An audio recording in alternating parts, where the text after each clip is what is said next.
Hi guys, how's it? In the name of Christ, it's your girl Cranky, Garabo, Karabzi, Karazishus. I hope you're good. I hope you're peachy. I hope you're Stella, and I hope you're in a bunch. Yes. Okay, so I'm feeling like trash. I'm always feeling like trash, but today is especially bad. You know why?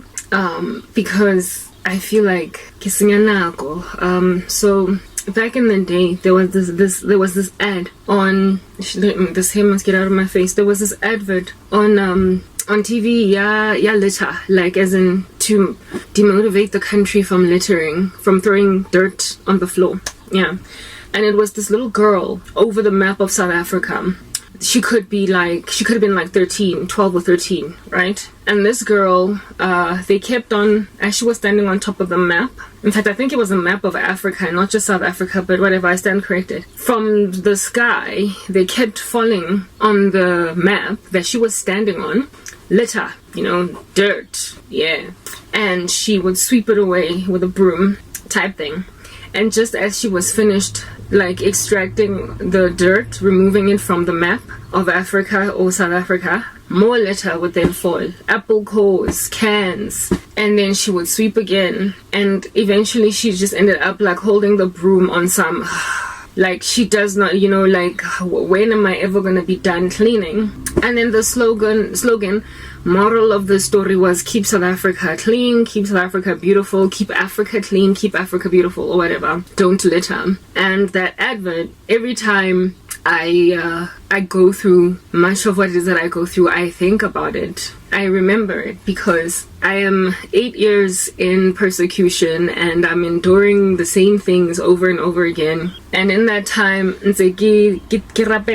guys, I've been praying for people, for myself, for the country, for the situation to be eradicated. And every time I feel like I'm getting somewhere, apple cores, cans fall into the space that I keep on sweeping ngomthandazo. And for me, it makes me feel like I'm wasting time. When will this ever stop? It's actually one of the biggest reasons why I'm just so obsessed with the rapture. I desperately want it to happen because I feel as if though only Jesus is gonna prosper to cleanse the dirt out of the South African mindset, the world at large, I guess. But I'm here, so we talk about this joint, right? I am very frustrated.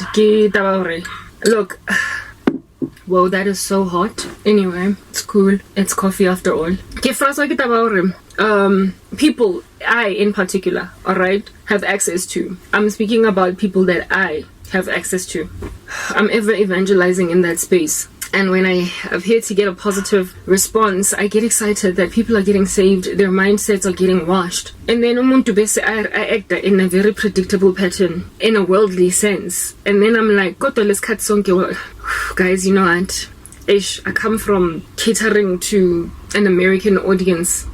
And now I want to go back to speaking a whole bunch of English because I don't want to restrict myself to South Africa. Because South Africa is so frustrated. I am so frustrated with this place. Like, as a trauma, like constant repetition. And for me, it's like a prophet has no honor in his own hometown. So, whatever, like it's in Hamburg.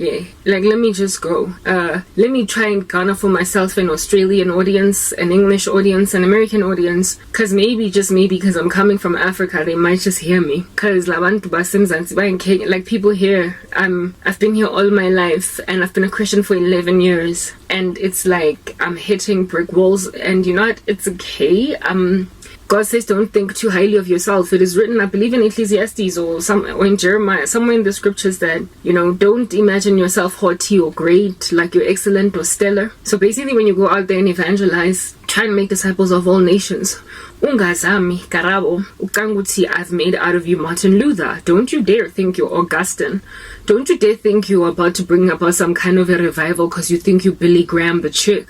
Like, get over yourself, So maybe I'm supposed to just reach a handful of people, and it's okay, because it's written in God's word then heaven rejoices when even one sinner repents. So if I can just get a little bit of my lerato at Jemima there and here, Grishap have done an excellent job. So perhaps mine is not a language that South Africa is not quite catching up, but that's just the thing. I was born here, and all my former friends are here, my whole family's here, and for me to just like walk away from that is like, oh, so it's like I'm an orphan then.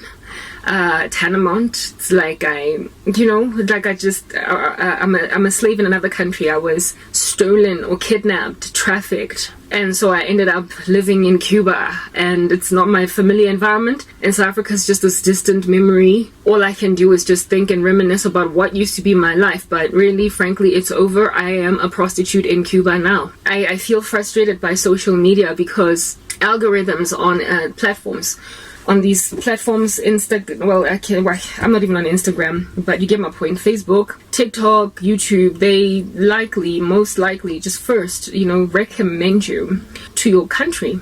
And then, if you catch fire wind, you box them, you blow up, then only do you start to get like a ratio of international viewership that is kind of meaty. So it is quite frustrating that they just, like, it is assumed that I'm just here to talk to South Africa, when biblically a prophet has no honor in his own hometown.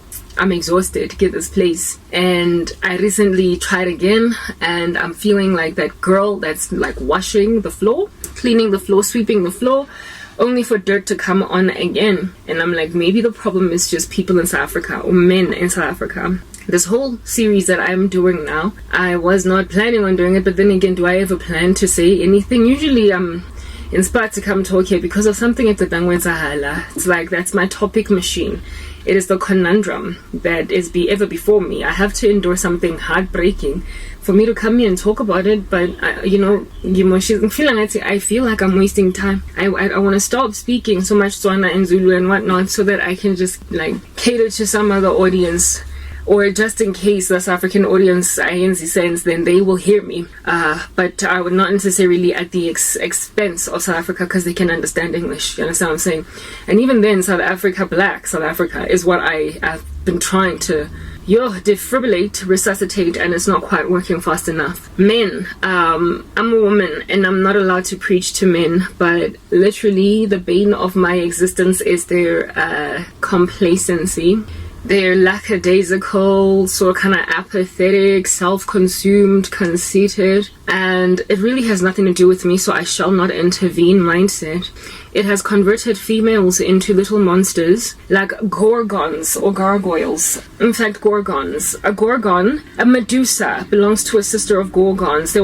Gorgons are these women that, upon being like afflicted by men, end up becoming monstrous, cursed, kind of witchy, and then upon looking in the eyes of men, they turn to stone. Medusa was a gorgon, and as a result of the indiscretion of men on the ground and their general complacency, women have been converted into gorgons. So essentially the whole nation that is South Africa, worth of females, especially in the black community, and males, are a combo of the men who made Medusa and Medusa. So gorgons and the men who made them that way. So the men ultimately then get turned into stone because of the thing that they started and being all complacent. And I'm just stuck twisting in the wind in the middle of all of this calamity. And I'm like, Father, extract me. I just want to go. Anyway, let's go to the next part.